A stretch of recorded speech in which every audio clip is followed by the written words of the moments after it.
حدیث میں آتا ہے کہ ہر آنے والے نبی کی عمر اپنے سے پہلے سے آدھی ہوتی ہے. اس کی ذرا وضاحت کر دیں.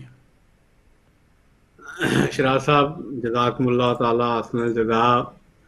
بڑا ہی اہم سوال ہے اس حوالے سے کہ اگر اسی طریقے سے عمروں کو دیکھا جائے کہ حضرت نبی اکرم صلی اللہ علیہ وسلم کی عمر 60 سال، حضرت عیسیٰ علیہ السلام کی 120 سال، تو اوپر چلیں تو حضرت یحییٰ 240 سال، چلتے چلے جائیں تو حضرت آدم تک تو یہ سلسلہ پہنچے گا. تو یہ کائنات جس میں حضرت محمد رسول اللہ صلی اللہ علیہ وسلم آئے ہیں، تو آپ کی عمر اس کی یعنی جو انبیاء کی عمر ہے وہ تو اس کائنات کی عمر سے بڑھ جائے گی.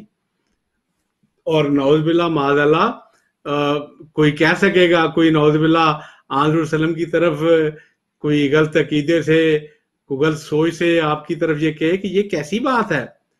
تو اس کے لیے میں آپ کی خدمت میں یہ عرض کرنا چاہوں گا کہ علم حدیث میں ایک علم روایت ہوتی ہے اور ایک علم درایت ہوتا ہے.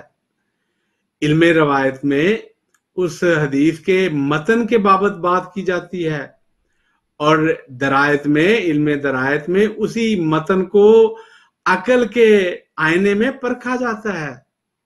یہ ہے علم درایت. اب یہی جو میں بات پہلے کر چکا ہوں کہ اس حوالے کو یعنی متن کو عقل سے پرکھیں تو بات کدھر جائے گی؟ تو پھر بات دوسری یہ ہے کہ یہ حدیث آن وسلم اپنی بابت بیان فرما رہے ہیں کہ میرا اور عیسیٰ کے ساتھ یہ تعلق ہے. تو فرمایا کہ دیکھو، ہر نبی یعنی ایک اصول بناتے ہوئے ایسا اصول بنایا کہ میرا اور عیسیٰ کا یہ اصول ہے، اپنے اور عیسیٰ کو مخصوص کیا. اور فرمایا اس میں یہ کنز العمال کی وہ حدیث جس کی راویہ فاطمہ ہے، جو مختلف والوں سے یہ بات پہنچتی ہے کہ وہ ایک حدیث میں روایت میں پتہ چلتا ہے کہ فاطمہ فرماتی ہیں کہ ایک دفعہ آن سلم نے میرے کان میں ایک ایسی بات کہی کہ میں خوش ہو گئی، اور ساتھ ہی پھر دوسری بات کی کہ میری آنکھوں میں آنسو آ گئے. تو یہ وہ بات ہے کہ بعض اوقات آن وسلم جب فاطمہ سے کوئی بات کرتے تو اس کو سمجھانے کے لیے کوئی ایک بات جو مخصوص ہوتی وہ کی جاتی تھی. اب اس حدیث کو آپ اپنے آپ اور عیسیٰ علیہ السلام کے ساتھ ملا رہے ہیں اور یہ ثابت کر رہے ہیں کہ دیکھو، عیسیٰ علیہ السلام 120 سال انہوں نے زندگی پائی اور میں 60 کے لگ بھگ پاؤں گا، اور ایسا ہو گیا. اور اس سے یہ قطعاً مراد نہیں ہے کہ ہر نبی جو پہلا اس سے ڈبل عمر پاتا ہے وہ تو پھر نعوذ باللہ معاذ اللہ آن وسلم کی شان کے خلاف بات کی جائے گی، بات سمجھی جائے گی. اور دوسری بات، اب اسی سے آپ اندازہ لگا لیں کہ آن وسلم نے فرمایا کہ مومن کی مثال جو ہے وہ ایسے ہی ہے جیسے ایک جسم کی مثال ہے. اور اگر کسی مومن دوسرے بھائی کو تکلیف پہنچتی ہے تو ایسے ہی ہے جیسے جسم میں کسی دوسرے حصے کو تکلیف پہنچے اور اس تکلیف میں سارا جسم اس میں وہ پریشان ہوتا ہے اور اس تکلیف کو جھیلتا ہے. تو مجھے بتائیں شراز صاحب کہ کبھی آج تک کسی کو جب تکلیف پہنچتی ہے تو کیا دوسرے مومن کو بھی ویسے تکلیف پہنچتی ہے؟ یا اس سے مراد حضور صلی اللہ علیہ وسلم نے اپنے آپ کو خاص کیا کہ جب کسی مومن کو تکلیف پہنچتی ہے تو اس سے حضور صلی اللہ علیہ وسلم کو تکلیف پہنچتی ہے؟ یقیناً اس سے مراد حضور صلی اللہ علیہ وسلم ہی ہے، اور اس سے آپ نے اپنے آپ کو خاص کیا.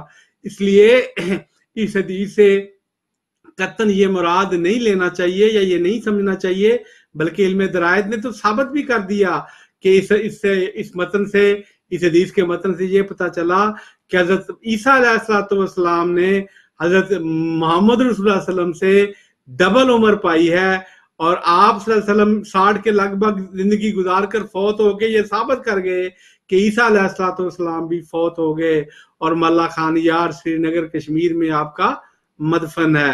یہ سردست اس کا مختصر جواب تو یہی ہے. لیکن اگر کوئی اس پہ مزید بحث کرنا چاہے یا مزید اس پہ غور کرنا چاہے تو اسے حضور صلی اللہ علیہ وسلم کی مختلف حدیث کو دیکھنا پڑے گا اور مختلف باتوں کو سوچنا پڑے گا. لیکن قطعی علم یہی ہے جو حضور صلی اللہ علیہ وسلم نے ہمیں بتا دیا کہ عیسیٰ علیہ السلام اور میرا رشتہ، میرا تعلق یہ ہے کہ ان کی عمر 120 سال تھی اور میری عمر ایک 60 سال کے لگ بھگ ہو گئی، اور اس سے بھی وفات مسیح کا ہی ہمیں ثبوت ملتا ہے۔ امید ہے کہ میرے بھائیوں تک اس بات کا جواب پہنچ چکا ہوگا۔ اگر آپ کو ہماری ویڈیو اچھی لگی ہو تو ہماری حوصلہ افزائی کے لیے ویڈیو کو لائک اور شیئر کریں، اور ہمارے چینل کو سبسکرائب کریں اور بیل کا آئیکن بھی دبا دیں تاکہ آپ کو ہماری نئی ویڈیو مل سکے۔